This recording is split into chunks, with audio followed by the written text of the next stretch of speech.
it up, pipe it up, pipe it up. Autonomous cars are still in its early stages of development and have given humans the ability to shape how it can be implemented within society.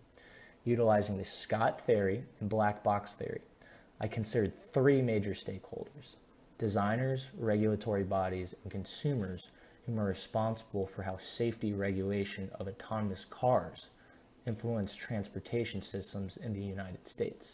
In addition, I looked into the ethical dilemmas that derive from those involved with its design.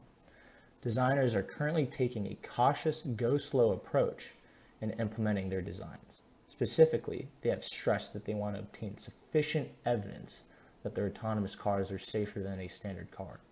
The University of Michigan Transportation Research Institute has taken a preliminary analysis of real-world crashes involving self-driving cars. They analyzed 50 autonomous cars from Google, Delphi, and Audi, and of the 50, 11 crashes occurred. For each occurrence, the autonomous car is not found at fault, head-on collisions were completely avoided, and no fatal accidents occurred. In terms of ethics, designers have explored the idea of human-centered designs and the need to account for human error and public opinion. They have been open towards accepting others' opinions to learn new things about their designs. On the topic of regulatory bodies, the NHTSA currently provide a 5-star safety rating and 15-point safety assessment to regulate and analyze performance of autonomous cars.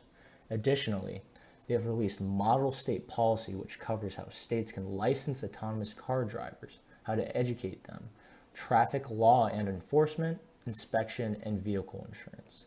Other groups such as the IIHS are taking a similar approach to the NHTSA and have looked into ways to decrease crash fatalities from analysis.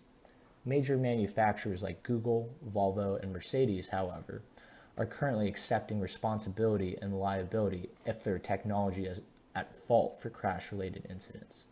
This leads into how regulatory bodies like the NHTSA face ethical dilemmas. One example of this was the Tesla crash report on Joshua Brown.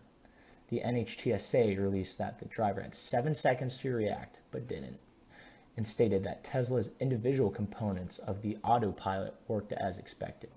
Thus, this case study represents the human versus technological error dilemmas that exist. Lastly, consumers are researched in terms of surveys of their opinions on different questionnaires related to autonomous cars.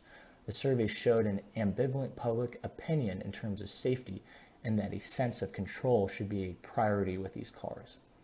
For consumers to unravel this black box revolving around autonomous cars, currently the NHTSA is trying to educate these consumers to understand more than just the technology at play, to potentially sway individuals to feel more comfortable about these designs. Altogether, designers, regulatory bodies, and consumers are symbiotic and operate like checks and balances when analyzing safety regulation of autonomous cars in the United States. Thank you. Pipe it up, pipe it up, pipe it up. I walk in the club just to pipe it up. I stand on the stage and I pipe it up.